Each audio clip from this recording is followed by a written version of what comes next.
How do you build a bubble chart in Tableau?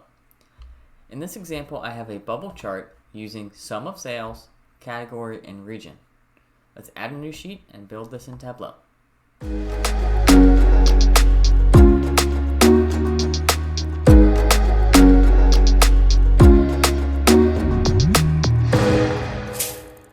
The first thing I'm going to do is double-click sales to bring that into the view. Then I'm going to double-click region. It defaults to a bar chart.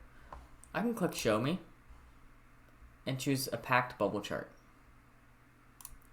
You'll see when I click the packed bubble chart, all Tableau did was move sum of sales and region over to the marks card.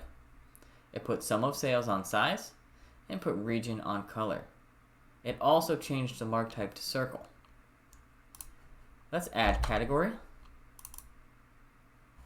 move it to detail, and add subcategory on detail as well to create a packed bubble chart.